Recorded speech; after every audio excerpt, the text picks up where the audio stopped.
Here, twitch.tv/Honcast, on what is the final day of the regular season of Hon Tour Season 3. That is right, we have officially made it to the final day. Just because it's the final day doesn't mean things are going to all be wrapping up, of course. Final day of the regular season, we of course got the playoffs and then eventually the World Finals. You could argue the best part of everything to look forward to, but it's crazy to also think that here we are on the final day of what is the regular season for Hon Tour Season 3. Anyways, with that said, Cycle number 8 coming at you. Of course, this being the final day, so that means we got the Losers Bracket Finals first, followed up by what will be the Grand Finals. In this case, the teams that are participating, we got Willowkeeper going to be taking on Reason Gaming here in a best out of 3. The winner will advance on to play Sync Esports.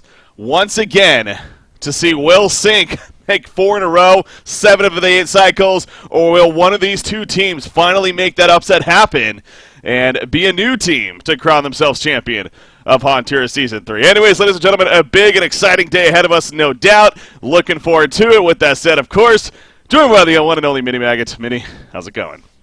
Hey man, yeah, I'm doing good. I'm really looking forward to this game. I mean, I think Tree and Reason, particularly Reason being just doing so good right now. Like, I can't tell who's going to win this game. Like we saw Tree of yesterday as well. They had some really strong drafts, some great laning phases, and we're in for a good game to say the least, Breaky. Yeah, no doubt. I mean, obviously, both of these two teams, these are the number 2 and 3 teams right now. I think it's hard to debate that, honestly. I mean, these two teams are, of course, very, very strong. Tree's had great history all throughout the season for the most part. Reason Gaming, on the other hand, more so as of recently, this last cycle, and, of course, even this cycle here, doing some impressive things. Of course, they both, or in this case, Reason Gaming did get knocked down here, losing to Sync Esports yesterday.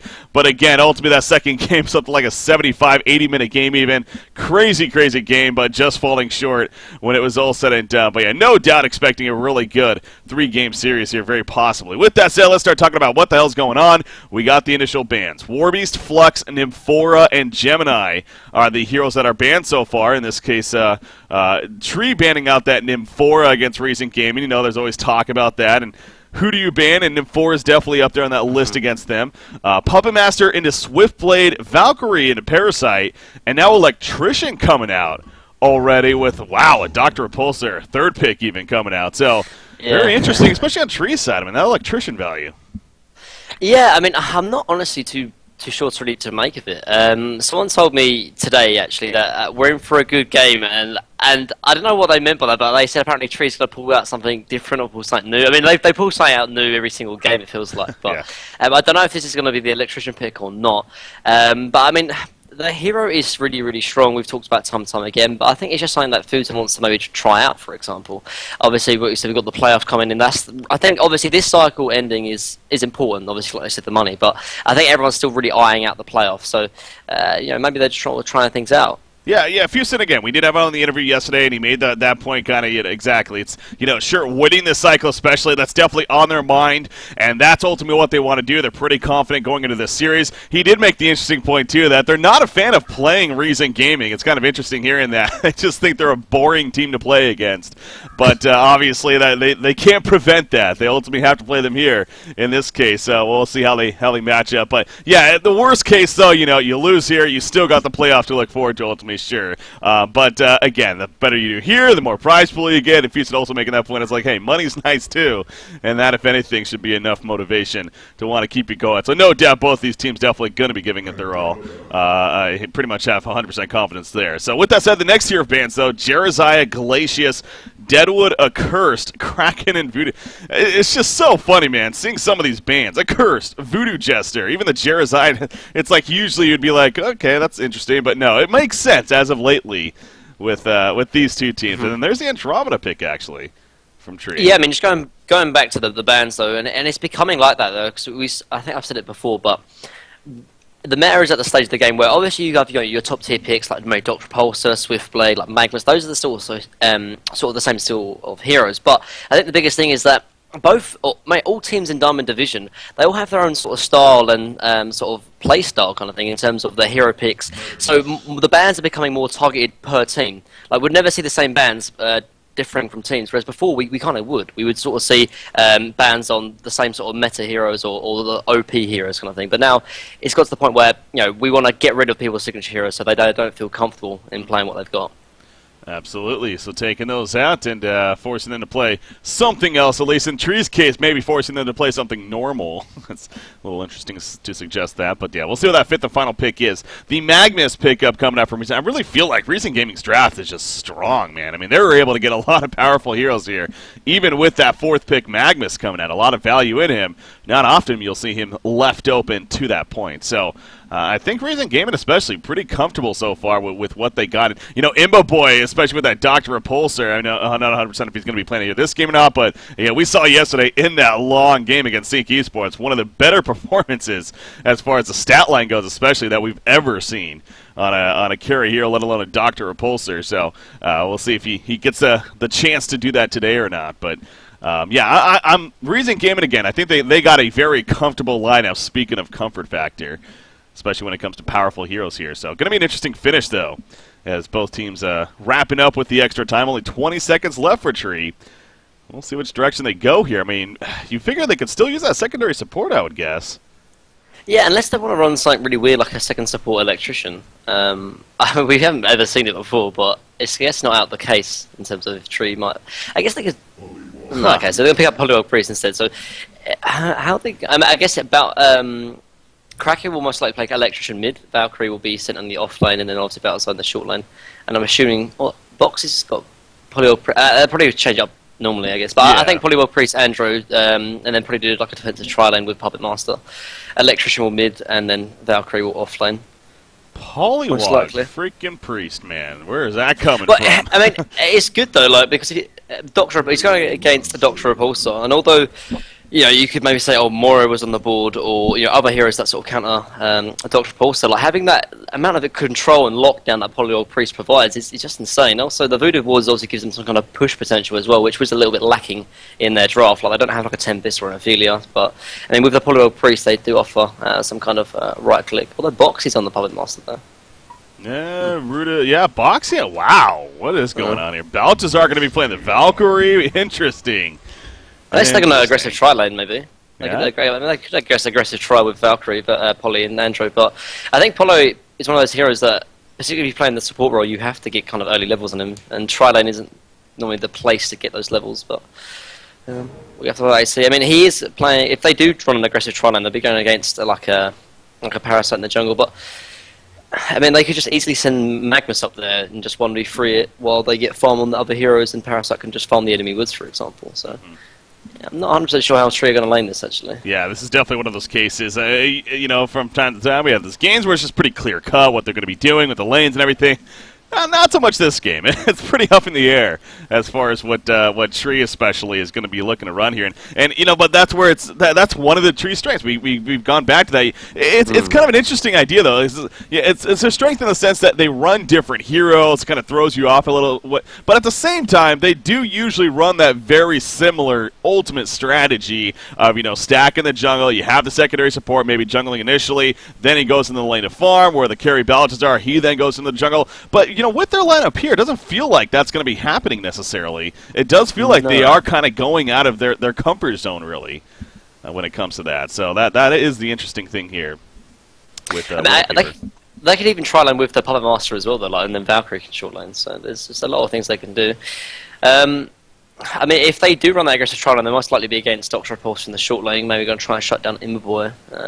As they've got a Parasite and a Pyromancer, both of those sort of, if you call like Parasite like a support in that respect, like they don't have the greatest support rotations. Like Pyromancer needs something to sort of set him up with. That's why he's normally sort of paired with Magnus Middle. But you can't really see like maybe a rotation from Parasite or Pyromancer very very early on, just because there's not the heroes to do so. So yeah. I don't know, it just seems a little bit strange here from Tree, but this pause is sort of stopping us from trying to find out. Exactly. Keeping us guessing here, keeping us intrigued as far as what they're going to be doing. But soon enough, we'll have that answer of what especially, again, Tree's going to do here. Again, the final pick, Pyromancer, coming out right there, so didn't really talk too much about that. We're so caught up with the Legion lineup here overall, but final pick, Pyromancer, so that is going to be their main support in the end, so that burst. like it's such a cookie cutter like sort of support build. If you got Magnus with sort of set up, like it's Pyromancer is one of the perfect supports though, because that Dragonfire stun is so hard to hit. Honestly, like the delay feels like an infinite time. So you need the Magnus sort of set up with the Lava Surge, and if you play in mid, then it's fine. It's actually really funny actually because Chioli actually has like one of the weirdest Pyromancer builds ever. Like he kind of like leaves Dragonfire level 1 and then starts maxing the further. Me and Sanya were talking about it actually yesterday when he was casting. Because we was watching Reason's stream match the other day, and he does this like all the times I've seen it, and me and Insania both agree that the skill build of maxing out further is just completely pointless really on a support, because you need the burst, you need the damage, but you know TPS Price is doing TPS Price's things, I guess. But. Pretty insistent on sticking to his guns, and we have players like that on the scene where about being innovative and sticking to what they feel the most comfortable with, and obviously that is a good thing, at least overall in the spectator sense of things. It keeps things interesting, so. We'll see. I mean, keep an eye on that this game. But when he does it as well, he tries to make sure he keeps on putting like further stacks on towers, which I guess is like one useful part of the build, but still a little bit weird. But pretty each interesting to their own, I here. guess. Yeah, pretty interesting here. That Tree's not contesting the Hellborn jungle. I mean, they're going up against the Parasite here. You even saw all of Reason game. They sent all 5 up here, obviously, to protect themselves. But Tree not interested in going up there, at least initially. Now, they are going to be making their way up here, looks like. At least with Andromeda and Puppet Master. I mean, will it develop into that tri-lane possibly? I mean, Polywog's sitting bottom, though, so...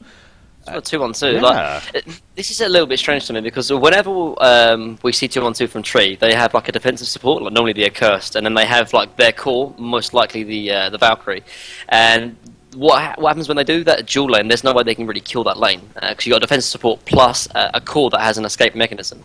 Now Andromeda is not a defensive support, and Puppet Master does not have an escape mechanism. So in this lane here, they might be in a little bit of trouble. The only thing is though is that they are going to be going against like a Magnus and a Pyro. I'm pretty sure they think Dr. Repulsor is going to be up here top. If they think Dr. Repulsor is up here top, then that's kind of a decent thing, because even if a Parasite rotates over, they can probably still handle it. But with a Magnus in this case, as well as a Pyromancer, yeah, this lane is not going to work very well right now. Yeah, I think Reason Gaming definitely called what they were going to be looking to go against, and sure enough, they were correct on this. And even maybe they even expected that trial lane, and it just so happens it ends up being the dual lane. So.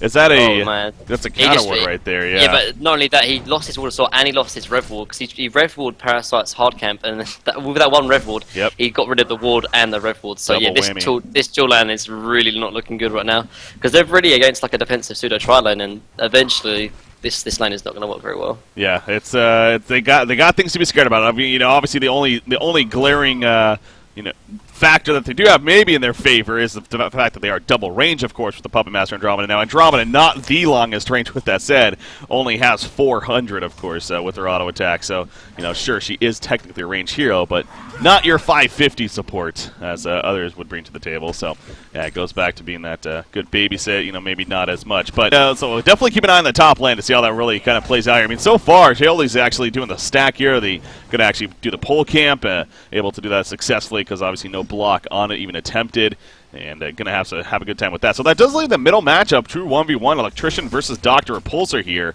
Electrician, I would assume, should do pretty well overall. I mean, he's definitely one of those strong solo laning heroes. More powerful against melee, but still. Yeah, exactly. I think they'll probably just trade farm here. I don't think either one has really the potential to kill each other until maybe Doctor gets level 6. But Doctor is an incredibly strong hero against melees though. So if I'm actually going to give it in terms of like predictions of the lane, I think actually Doctor probably takes it like 60-40. Yeah. Crack all we can do really is just try and get last hits, but as long as Doctor plays well, he's going to have like free farm as well, really. So. Yeah. You see, so again, keep an eye on that creep farm there. Pyromancer really spending a lot of time over in the jungle. Okay, but now here we go. Wild Hunter just picked up. That's what they're waiting for. Coming in. Puppet Master, he is pushed up a little bit too far. Oh, he's in a lot of trouble right here. He knows he is, but what can he do? Not much, unfortunately. Really nice. Yeah, really he put the puppet show on a Magnus, held him in place. Again, only level 2 stun, so not the longest range right now. And that was the difference maker there in the end. So prevents the bloodless kill right there. Yeah, really nice there, actually. He was for sure dead if he does not do that, so nice play. Able to make the getaway, and there's going to be more of those cases, though, it's safe to say. So Boxy going to have to continue to really be on his toes here when it comes to playing at this top lane. Fusion's still level 1 with us. Kind of interesting. He's been out of range of the experience here, unlike the Puppet Master, and Oh, he's right there. Okay, he's blocking that any pull attempt that was happening from the camp right there, the hard camp, off to the side. So Polywog Priest is making his way top lane, so you can see Tree is making that adjustment ultimately of sending Polywog top, so they got a true tri-lane now. Does this make a lot more sense to you, Dan? Well, to be honest, like, him rotating top is okay, because obviously they're going to be like a defensive, or sorry, like a tri-lane top against sort of a sort of defensive pseudo tri-lane. It depends really how active Nier is actually in the jungle Parasite, because at the moment, if Nier sort of stays in the jungle, this lane will eventually start becoming in favour of Tree, because really it's like a 3v2. If he starts rotating over, gets a good creep, then I think they're most likely just going to die at least once or twice. And it really all depends on this Parasite, how active he is, and if he finds the abilities. Because at the moment, look, Magnus can't farm, because it's like really 3v1 at the moment. And it all depends on the Parasite if he rotates over. They have put actually another block here onto the hard camp, which is actually really nice played by Root of Z. Because in like a tri-lane versus a pseudo tri-lane, it's all about shutting down the jungler. And that ward is going to do that, so nice. Going to do it very effectively right there. So yeah, Parasite, you take a look at his farm, GPM chart, it's still around 200 gold per minute. So overall, not a whole lot of gold being infused into this game just yet. Obviously, no kills definitely has a big reason for that. No tower kills or anything like that even. No one over 300 gold per minute as we approach 4.5 minutes in right now. So again, it gives you an idea of this is so far at least being a bit more of a passive, just trying to farm a game rather than going for the hero kills and Electrician action and whatnot. Electrician in trouble. He dead. is. Here comes the mid. No, he could have done in time. Oh my gosh, Parasite! Is he still going to get it? I think he has yes, he is going to still get it off. I don't know though. Yes, it will. Okay. I think he was trying to be like a little bit too efficient. Like he tried to time the opposite charges stun and then just stun straight after, but he sort of failed his timing. But Justify gets away with it. If Cracky actually has boots, he doesn't die, but he does. So. Yeah, that's true. He actually did choose to finish his full power supply first, and you can kind of argue that a little bit. That I don't know if he would have had boots instead, but that could have been a difference maker right there. So maybe a hindsight deal, but able to get the kill, and finally a bloodless kill comes out as we happen to be just talking about that. So the Parasite being played by Nier here. The one to pick it up. So safe to say his farm now definitely doing a little bit better. And of course that's the strength of Parasite. Not only pretty solid jungle farmer in general, but very aggressive when it comes to ganking the lanes, of course. So does that right there. How's Valkyrie doing bottom with that set again? This is a farming Valkyrie being played by Baltazar. Not often we get to see this. Usually see it played by Boxy by them, of course. So it is about 300 gold per minute right now, 31-14 against a Swiftblade who's 12-1. So it's safe to say he's definitely dominating this bottom lane. Not a big surprise necessarily. Polywog was down here initially too, so you gotta keep that in mind as a result of that success. Now Swiftblade is a level 6 with that said, so yeah, and that's why Parasite rotated down there to try and set up a kill on Valkyrie, but the Valkyrie sort of smartly chose to sort of pull the lane instead. Because the lane was up by Swiftblade's tower and Parasite was in the jungle, so he wants to play a little bit defensive, so yeah. Just a nice little play there from Baltasar. Magnus and Pyromancer, they're actually playing defensive themselves. Again, they kind of have to now with that transition here. Magnus's farm is really struggling as a result. So yeah, this transition has definitely proved to be the correct decision. Electrician here. Might be in trouble. We've got Parasite sitting behind him, yeah. That's Skeleton King, yeah. Oh, did he get exploited by the courier? No, probably not. Oh, look at that wall site. Look at the wall site. They're going in there anyway. Yeah, he knows that he is going to get caught out now. TP is coming in. That's going to look at mass TPs coming in. You see the purge on the Skeleton King. They want to go for a turn kill right here. It's Andromeda and Polywog, but not going to happen as they weren't sticking around too long right there. If Electrician had static grip, perhaps, but yeah, again, in the solo lane, you wouldn't necessarily expect that, honestly, so decides not to here. That's a nice rotation anyway, though. On top lane, actually, because Boxy doesn't have the support, so he gets picked off. Yeah. Was that an eruption? No eruption even needed. No. They just had to do a combo. Double stun, picks up the kill, and 2-0 lead, just like that, so. Yeah. Pyro hasn't spec'd further, that's pretty why it killed him. He was obviously listening. He was taking your insight and like, you know what, you're right. I wanted to be different, but why be different when it's not the best? Bottom lane, might be in trouble as Valkyrie. You see Dr. Pulsar coming in with that Veiled Rot.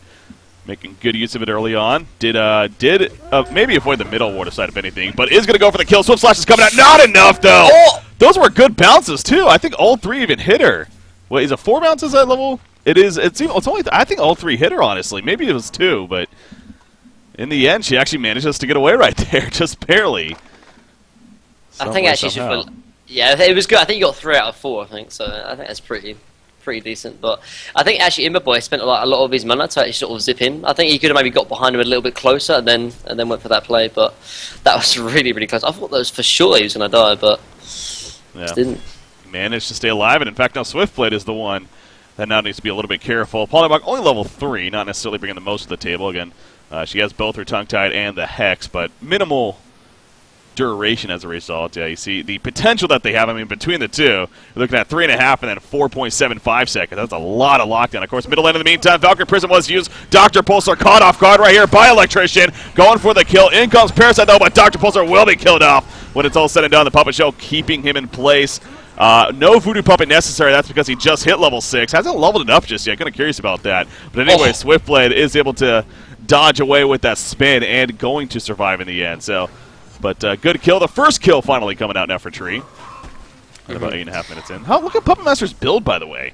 He's 2-2-0-0. So he has 2 points he's sitting on. Yeah. Did he go stats? There's no way he went stats. I don't think so. Has he?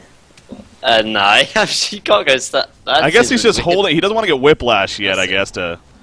Doesn't want to push. Well, I like his build. Like he was going against it, or he was in a tri-lane. And when you go tri-lane, I really don't like Whiplash and tri-lane Puppet Masters because the extra lockdown that you can get from Q and W is just invaluable. And secondly, like if you get Whiplash in a tri-lane, then you're eventually going to start pushing the lane. So yeah, I like what he has specs his Voodoo Puppet, but it looks like he's still holding 1 point though.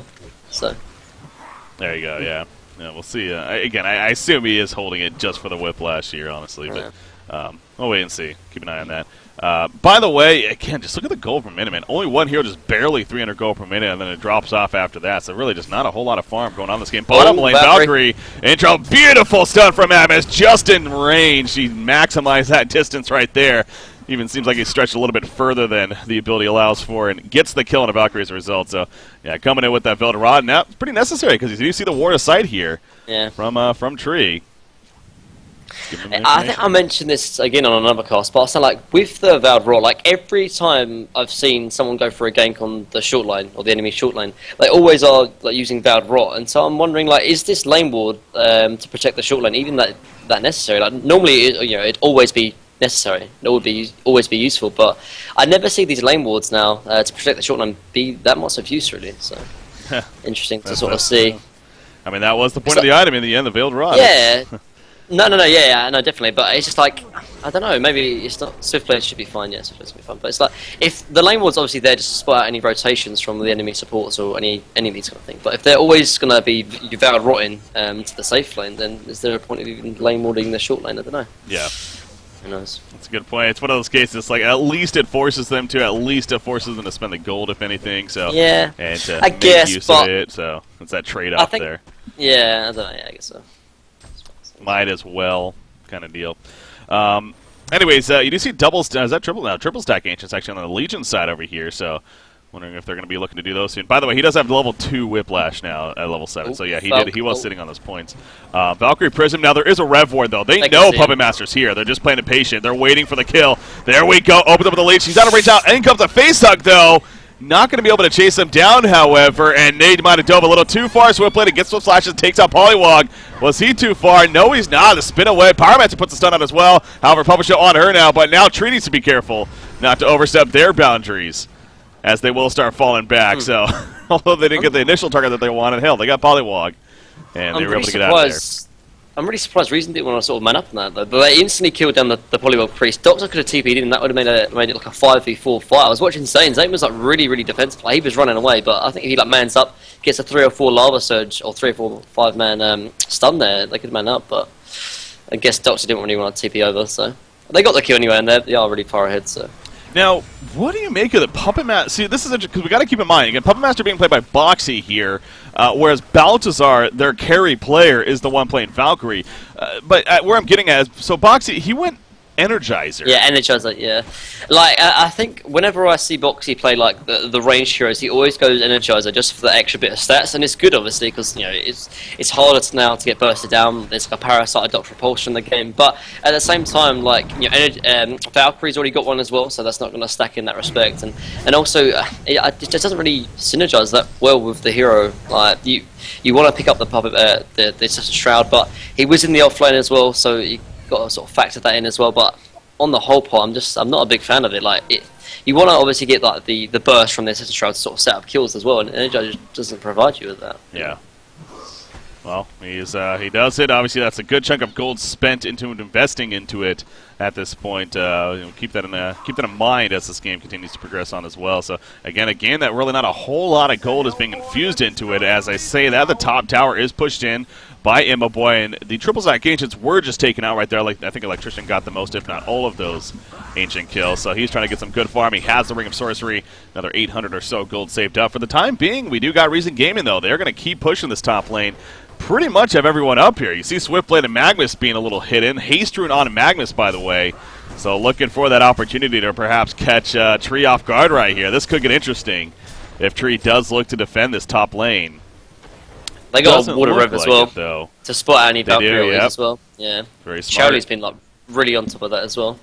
But are they going to really try and dive this? They are. Yeah, they're going for Electrician. He's not the easiest target to kill. Make it easy though with the Blazing Strike assisting. There's that Valkyrie Prism. Dust comes out as soon as they poured in though. So there's no chance for the chase. So, yeah, they pretty much knew Electrician was there just for baiting purposes, but they were confident they can kill him quickly enough, which they were correct on. So, good just nice play there from Reason, actually. Yeah, keeping up with the rev wards, though, of course, as you pointed out, that Valkyrie Prism. And Tree, you know, they love using that ability. Again, Boxy usually the one that plays it, but even in Belshazzar's hands, the same idea. I mean, the hero, that's one of her big strengths, of course. Is that they are really on top of that as well. Like I've seen them always use it. Like, I mean, they started using it before Valbrot was even out, so they're very, very proficient with the hero. Yeah. She is coming back to the bottom lane, but again, I keep going back to it. At the same time, it just doesn't feel Belshazzar-like, and I think that's kind of showing here. He's only 300 gold per minute, and this is a player that is up there with one of the highest GPMs, and I don't have the stats in front of me. I wouldn't be surprised, though, if he has the highest GPM in the scene, honestly, with how he farms every game. So, it's not necessarily his comfort, I think you can say. Yeah, I mean, it just seems a little bit weird, like from the draft as well. We talked about it, like the Electrician, like third pick, and then the Polywog Priest, and then the sort of the aggressive tri-lane with Puppet Master. It all feels a little bit off, like almost Tree are forcing to try and do something different. But I mean, they try and win like all three lanes with the aggressive dual lane and the solo mid and the aggressive or defensive dual lane. And Parasite, he only got one kill, but just the presence of him as well, and he's kept up his good farm as well. Just has kind of been impacted them quite a bit. By the way, guys, to reiterate, again, the Flash sale is going to be a continuing theme throughout the rest of the season here and throughout the World Finals even. But anyways, point being, the Bloodlust kill, that being one of them, near picking it up on NP Parasites over the next hour, just under an hour here now. 50% gold coin Flash sale, so definitely check out that avatar if you're interested. Thanks to Near there, picking it up with his Parasite play. So Pyromancer is going to port up from the top lane. You do see Ward aside spotting all this happening, so Parasite the only one left here, and actually wouldn't be surprised if Tree would try to make something happen with that. I mean, of course, when he's in a Hell Cannon, it's not the easiest thing to do. As he does have that magic immunity, of course, so it's going to be difficult to go on him if they wanted to. Electrician, I feel like he bought something. Still think he's on the same items that he was before, and he has no gold left on him. I know he did die, but anyways, we'll maybe upgrade the boots, Doctor, perhaps. Valkyrie. Is bottom lane. Yep, Valkyrie going to get caught right here. Soul Slash is cutting her through. She leaps away, but it doesn't matter, even if she somehow initially got away. That ludicrous speed was ready to go. So good pick off there on a Valkyrie. And again, the struggles of Balthazar, it continues here. So I really feel like, that even honestly goes back more to boxing his farm, where he went the more aggressive, wanting to be active, the energizer. Exactly, yeah, definitely. And this really is having a big impact, though, because if you think about it, like, who's going to make the plays? Who's going to make us up the ganks? It should be the Puppet Master or the offlane, but he's got this energizer build, which is okay for team fights, but they haven't been team fighting. Electrician doesn't have a portal key, so he can't really set up kills. Valkyrie's going to be set on sort of farming as well, and Polywog and Andromeda, they're not the best sort of supporting ganking duo either, because Polywog needs the levels and he's trying to soak up the levels down bottom as well. But whereas Reason, they can set up kills for any one of the heroes like Parasite, Magnus, Doctor, Repulsor, even the Pyromancer as well. It's just, I think the draft is really hurting Tree at this time anyway.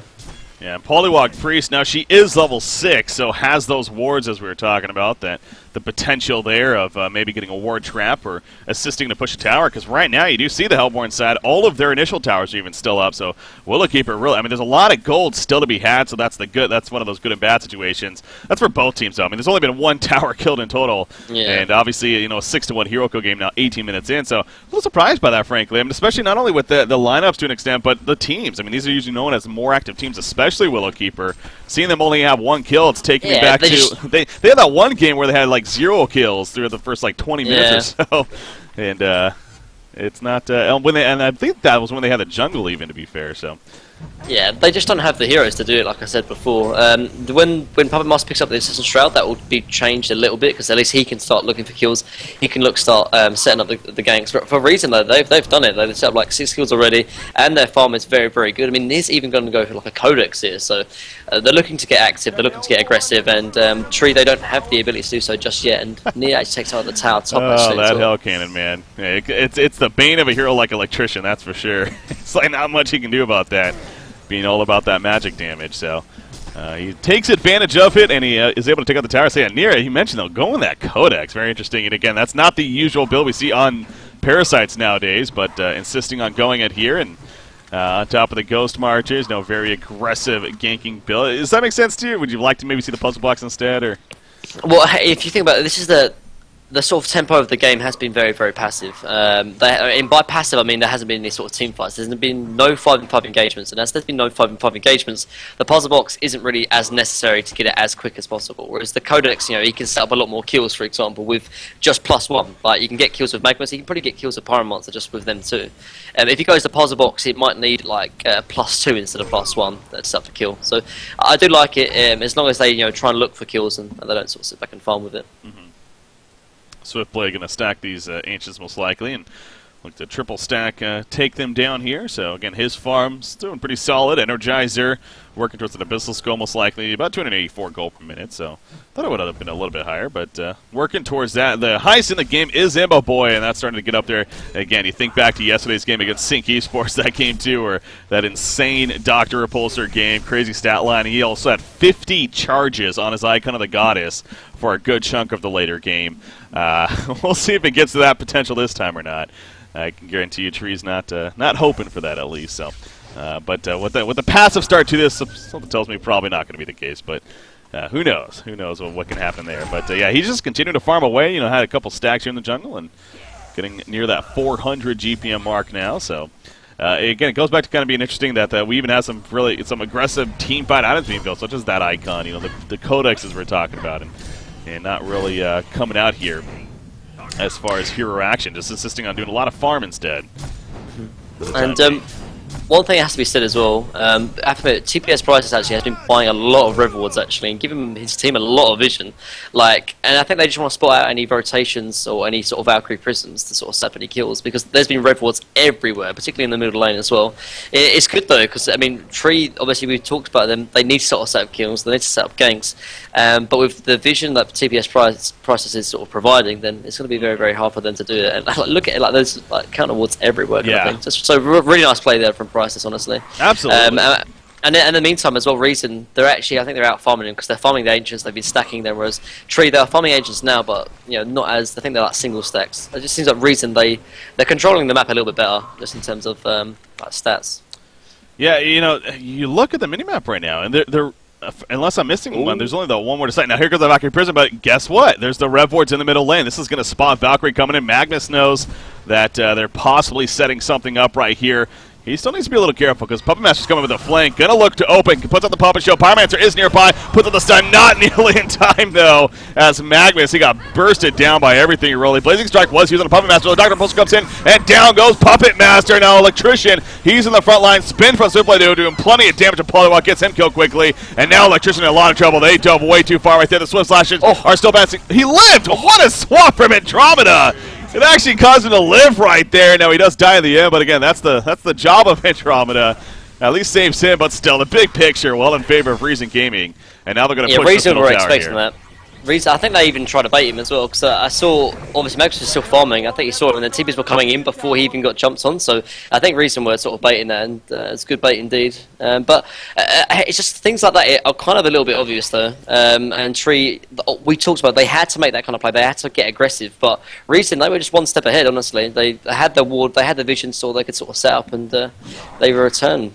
With a lot of kills, so pretty well played from Reason. Yeah, exactly. Goes right back to what you were just insisting right there with Chioli placing those water revs and getting them the vision. They saw that coming from a mile away, and clearly it pays off for them. They deny the bottom tower, so that's the first tower destroyed. It goes down now. Swiftblade, he can stop my puppet, but yeah,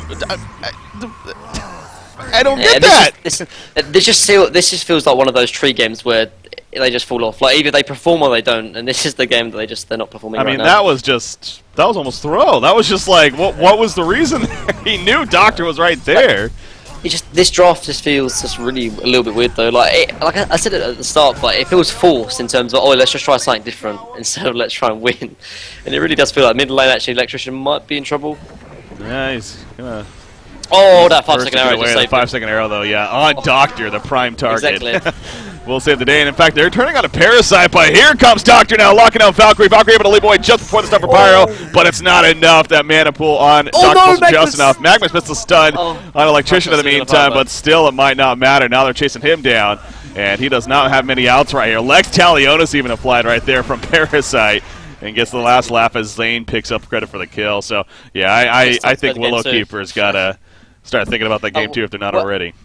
Yeah, like True, there's nothing else that they can actually do to get ahead. Like, they try to get ahead by getting aggressive, getting ganks, and that's what they should have done. But when Reason are just this ahead and sort of one step ahead of them, then they know exactly what True need to do, and Reason were just there to sort of counter it. And yeah, now True, it's just so little way for them to get back into the game. Reason are so farmed right now, and yeah, I don't know. It just seems a really weird game, honestly. Like, I don't know, there's not much else really to say. Like Tree, just the hero picks from the strategy to the laning phase, it just feels off. Yeah, we noticed that from the very beginning, and again, maybe that just simply goes back to Fusin himself. They are the number 2 seed no matter what going in. So in the sense, the top seed in the playoffs, as of course Sync Esports automatically qualifying for Thailand and being the number 1 seed. So, figure that this is a time, sure, you can practice in scrims too, which I'm sure they have been to an extent, but that only gives you so much. The tournament game definitely will tell you a little bit more about how it works. So perhaps using this as a route to, at least let's get an idea, with this perhaps an electrician pickup, running Balchazar with Valkyrie, seeing how we can make it work. Clearly not working out too well, though. Now, they are still sticking in it for the time being, so we'll see how it ultimately plays out here, but it's clearly, something just seems off for Tree this game. I think, first off, the laning stage didn't go pretty according to plan. I think they expected Dr. Repulsor to be in the short lane, but it ended up being Magnus, and because of that, they couldn't shut down the Dr. Repulsor, and he had a lot of impact sort of setting up kills around the map as well. And second of all, they didn't have anyone to really make the plays. Who was the playmaker in that game? You could maybe say, Boxy should have been, but then he picks up the Energizer, and so you got the Shroud late, so didn't really have a lot of kills, and by that time they're already behind 6,000-7,000 gold, so they're already in a deficit, and it's just one thing after the other, and just a little bit strange actually. Oh, Valkyrie might be in trouble though. Yeah, she's going to get caught out. Hellflower applied, so Doctor, his farm continues 14 charges now with an Icon of the Goddess. So, I was hinting back to that earlier. It's hell, at this rate, if Tree continues to stay in this game too, he actually could get back up there again because he's on that streak once again. So, getting crazy as usual. I really actually like this build though from Near as well, the Lex Codex build. I think there might be an engaging top lane there though. Puppet Master might be in trouble. Well, we might see it right here. Oh, that's a dead Andromeda. No, never mind. Parasite actually turns around. Puppet Master now opening on to Magnus, going for the quick kill. Parasite comes in the face, applied. There's the burst damage. Swap from Andromeda, not going to be enough. However, they will get the kill on Magnus. But down goes Puppet Master, and now Parasite. He didn't use his Codex yet. A little surprised he didn't use it earlier, actually, onto Puppet Master. It is going to be enough for the kill on Andromeda, too. That was pretty close, actually, but manages to pick up the double tap. So, yeah, it's all said and done again in their favor. And in the meantime, his teammates are doing Conga, a Brutalizer on Swiftblade with that Abyssal Skull Energizer, and that's helping him kill his Conga pretty quickly. You see Pyromancer as well assisting. And now here's Dr. Repulsor to guarantee the job at this point. So, I know we're also stressing Tree's draft, but you look at what they gave Reason as well. Sure, they didn't give him the comfort of Nymphora and Behemoth and whatnot, but they gave them just a really strong lineup with these heroes. So it's like four, nearly the 5 top tier picks as well. Like Doctor Pulse is probably the hottest pick in that draft, and then obviously you got the Magnus and the Parasite, and probably the Swiftblade and the Primarizer as well. They actually have a lot of strong heroes, and they all work very, very well together as well. All can get early and active very, very early, and then obviously all of them are kind of playmakers, as I said before. But just going back to Nir's Iron build though, the Lex, particularly on Parasite, is so nice and so useful actually, because you can actually put the face hug debuff on someone else if you face hug someone else. So obviously you get the Lex to it's debuff on yourself, but you can pass it to someone else. Actually, Valkyrie. That's a good point. Valkyrie Prison. Now this one wasn't spotted this time. It's one of the rare times it hasn't been spotted, so we'll see if they can make something happen with it. Dr. Pulsar now again, he has a token, remember. After all the Swift Slash, a beautiful line set up 3. It doesn't get a kill initially, but it will set up the kill eventually. Double tap for Embry right there on Swiftblade. Electrician has to fall back. See, as I said, I mean, that was one of the first times they've actually been able to use Valkyrie Prism successfully, and it's just way too late, though. The firepower is too much here on Recent Gaming. Dr. Pulsar, he didn't even really feel that damage, I felt like. And now they're going to make their way bottom. So I guarantee you, Tree, right now, they're kind of discussing things, if anything, possibly even thinking towards that game number 2. But, again, not conceding just yet, but clearly this is all reason at this point. And no reason to believe elsewise. That's the case. Just no excuses, only reasons. As chat will be spamming here, so that's going to be another tower kill. Top lane. Yeah, and there's a top lane kill. Yep. And also with the Parasite build as well, with Codex and Lex, like he can get those solo pickoffs. Whereas if he goes Puzzle Box, he just simply doesn't have the ability to do that. So but there's a GG, and we have to see something different from Tree though, because. Yeah, I don't know. Maybe it must. The only thing I can think about is maybe thinking them going, let's try something different here, see if it will make a difference. But it could have worked, and then we've been like, oh yeah, it was a really nice draft. It was a nice strategy, but overall this one. Just I'm taken back now. I want to say it was last cycle, the first time they played a recent gaming when they ran the jungle, if I'm not mistaken. And it was just awful for them. It was similar to this game where it just clearly was not their style. They just did horrendous. They didn't get a kill for the longest time. They got dominated in the end. But then they came back and won game number 2. So, in a sense, as a spectator, we always like to hope for that 3-game series. So, hoping that that's going to be the case for Willowkeeper here. And I'm sure it will be. Again, clearly that just was not their fit, their draft. They